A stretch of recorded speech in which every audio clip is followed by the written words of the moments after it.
Sir, CPM-ൽ PBക്കുള്ളിലെ രഹസ്യങ്ങൾ ചോരുന്നു എന്ന് പറഞ്ഞാൽ PBയിലെ അംഗങ്ങൾക്ക് രഹസ്യമായും പരസ്യമായും ലഭിക്കുന്ന സാമ്പത്തിക സഹായങ്ങളുടെ വിവരങ്ങൾ. ഇത് രാജേഷ് കൃഷ്ണ എന്ന് പറയുന്ന UK-യിൽ അല്ലെ ഒരു മലയാളിയാണ്, UK-യിൽ പ്രവർത്തിക്കുന്ന ഒരു ബിസിനസ്സുകാരൻ.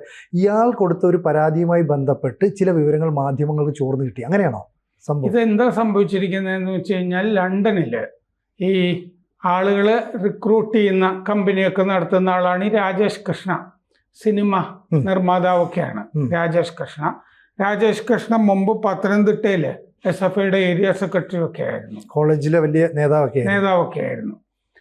വലിയ സാമ്പത്തിക ഏർപ്പാടുകളൊക്കെ ഉള്ള ആളാണ്. അപ്പോൾ രാജേഷ് കൃഷ്ണ മധുരയിൽ പാർട്ടി കോൺഗ്രസ് നടന്നല്ലോ അടുത്ത കാലത്ത്. അതെ. ആ പാർട്ടി കോൺഗ്രസ്സിൽ ലണ്ടനിൽ നിന്നുള്ള പ്രതിനിധി എന്നുള്ള നിലയ്ക്ക് രാജേഷ് കൃഷ്ണ വേദിയിൽ ഉണ്ടായിരുന്നു. പക്ഷേ MA ബേബി ഇടപെട്ടിട്ട് രാജേഷ് കൃഷ്ണയെ അവിടെ നിന്ന് പറഞ്ഞയച്ചു. പ്രതിനിധി എന്നുള്ള നിലയ്ക്ക് പങ്കെടുക്കേണ്ടതില്ല, അവിടെ നിന്ന് ഇറക്കി വിട്ടു എന്ന് പറയാം.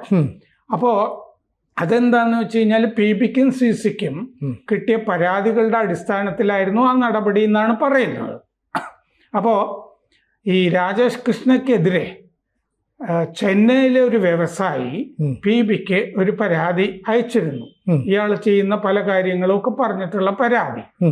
ഈ ഇങ്ങനെ ഇറക്കി വിട്ടല്ലോ മധുരയിൽ നിന്നൊക്കെ. അങ്ങനെ ഈ രാജേഷ് കൃഷ്ണയെ പറ്റി പല മാധ്യമങ്ങളിലും പലതും വന്നു. രാജേഷ് കൃഷ്ണ എന്ത് ചെയ്തു എന്ന് വെച്ച് കഴിഞ്ഞാൽ അങ്ങേര് ഡൽഹി ഹൈക്കോടതിയിൽ മാധ്യമങ്ങൾക്കെതിരെ മാനനഷ്ട കേസ് അടുത്ത കാലത്ത് കൊടുത്തു. ഈ മാനനഷ്ട കേസിന്റെ കൂടെ ചെന്നൈ വ്യവസായി രാജേഷ് കൃഷ്ണയ്ക്ക് PBയിൽ കൊടുത്ത പരാതിയില്ലേ, ആ പരാതിയും കൂടി അടക്കം ചെയ്തിട്ടുണ്ട്. ശരിക്കും അങ്ങനെ ചെയ്യേണ്ടതില്ലായിരുന്നു എന്ന് പറഞ്ഞു കഴിഞ്ഞാൽ PB അംഗങ്ങൾക്ക് PBക്ക് കിട്ടിയൊരു പരാതി, അതിന്റെ ഉത്തരവാദിത്തം ആർക്കാണ്? ശരിക്കും ജനറൽ സെക്രട്ടറിക്കല്ലേ, MA ബേബിക്ക്. MA ബേബിക്കോ PB അംഗങ്ങൾക്കോ കൊടുക്കുന്ന പരാതി എങ്ങനെ ചോരുന്നു? ചോർന്ന് രാജേഷ് കൃഷ്ണയുടെ കയ്യില് ചെന്നൈ വ്യവസായി രാജേഷ് കൃഷ്ണക്കെതിരെ കൊടുത്ത പരാതി രാജേഷ് കൃഷ്ണയുടെ കയ്യിൽ കിട്ടുന്നു. അത് PBയിൽ നിന്ന് ചോർന്നതാണല്ലോ. അതാണിപ്പോ പ്രശ്നമായിരിക്കുന്നത്. PBക്ക് കൊടുത്ത പരാതി ചോർന്ന് പുറത്ത് ഒരാളുടെ കയ്യിൽ എത്തിയിരിക്കുന്നു.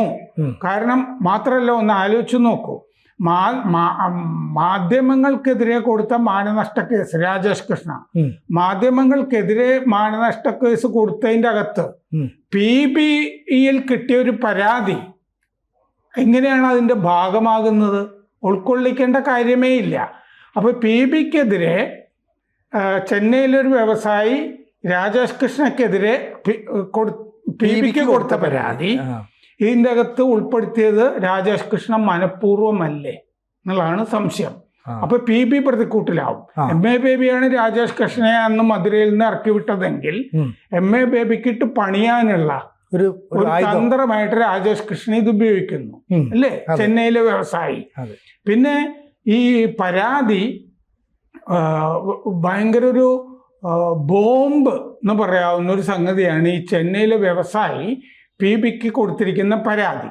ആ പരാതിയിൽ പറയുന്നത് എന്താന്ന് വെച്ച് കഴിഞ്ഞാൽ തമിഴ്നാട്ടില് രജിസ്റ്റർ ചെയ്തിരിക്കുന്ന ഒരു കമ്പനി രാജേഷ് കൃഷ്ണയുടേതായിരിക്കാം, നമുക്കറിയില്ല. ആ കമ്പനിയിലേക്ക് വിദേശത്ത് നിന്ന് വൻതോതിൽ പണം വരുന്നു. രാജേഷ് കൃഷ്ണ അയക്കുന്ന പരാതി പണം ആയിരിക്കാം. അങ്ങനെ വൻതോതിൽ പണം അയക്കുന്നു. അത് ചില പ്രത്യേക അക്കൗണ്ടുകളിലേക്ക് മാറ്റുന്നു. അങ്ങനെ വ്യക്തിഗത അക്കൗണ്ടുകളിലേക്ക് വരുന്ന പണം ഇവിടുത്തെ CPM നേതാക്കൾക്ക് കൊടുക്കുകയാണ്. കേരളത്തിലെ അത് കൺസൾട്ടൻസി, മറ്റ് സേവനങ്ങൾ, തെരഞ്ഞെടുപ്പ് കാലത്ത് വ്യക്തിപരമായി കൊടുക്കുന്ന സംഭാവന, ഇങ്ങനെയൊക്കെയാണ് ഈ പണം പോയിരിക്കുന്നത്. അപ്പോൾ മുൻ മന്ത്രിമാര് ഇപ്പോഴത്തെ മന്ത്രിമാര് ഇവർക്കൊക്കെ ഈ വിദേശ ഫണ്ട് ചെന്നൈ വഴി കിട്ടിയിട്ടുണ്ട്. രാജേഷ് കൃഷ്ണ അയക്കുന്ന പണം ഇപ്പോഴത്തെ ചില മന്ത്രിമാർക്കും ചില മുൻ മന്ത്രിമാർക്കും കിട്ടിയിട്ടുണ്ട്. അപ്പോൾ ഇത് പുറത്ത് വന്നോട്ടെ, എന്തായാലും എന്നെ പറഞ്ഞു വിട്ടതാണല്ലോ, എന്നെ ഇറക്കി വിട്ടതാണല്ലോ. ഇങ്ങനെ പണം കൊടുത്തത്, കോഴ വാങ്ങിയത്, CPM മന്ത്രിമാരും മുൻ മന്ത്രിമാരും കോഴ വാങ്ങിയത്, വിദേശ ഫണ്ട് വാങ്ങിയത്, വിദേശത്ത് നിന്ന് ഇവിടുത്തെ കമ്പനികൾ വഴി പണം വാങ്ങിയത് പുറത്തു വന്നോട്ടെ എന്ന് രാജേഷ് കൃഷ്ണയുടെ ഒരു ലക്ഷ്യം ഇതിൻ്റെ പിന്നിലുണ്ട് എന്നാണ് പറയുന്നത്. അപ്പോൾ വിദേശ നിക്ഷേപ നിയമം ഉണ്ടല്ലോ, അതൊക്കെ FCRA ഒക്കെ ഉണ്ടല്ലോ, ഇതൊക്കെ ലംഘിച്ച് നടന്ന ഇടപാടുകളാണിത്. ഇതിനെ സംബന്ധിച്ച് കേന്ദ്രം അന്വേഷണം തുടങ്ങിയിട്ടുണ്ട്. തമിഴ്നാട്ടിലെ recruiting കമ്പനിക്കുള്ള security clearance Tamil Nadu DGP റദ്ദാക്കിയിട്ടുണ്ട്, തമിഴ്നാട് കമ്പനിയുടെ. അപ്പോൾ അന്വേഷണം പാർട്ടിയിലേക്ക് ഇനി എത്തും. തമിഴ്നാട്ടിൽ നടക്കുന്ന അന്വേഷണം ഇവിടുത്തെ പാർട്ടിയിലേക്കും നേതാക്കളിലേക്കും എത്തും എന്നൊരു ഭയമുണ്ട്. സ്റ്റാലിൻ ആയതുകൊണ്ട് ആ ഭയം സാധുവാണോ എന്ന് അറിഞ്ഞുകൂടാ.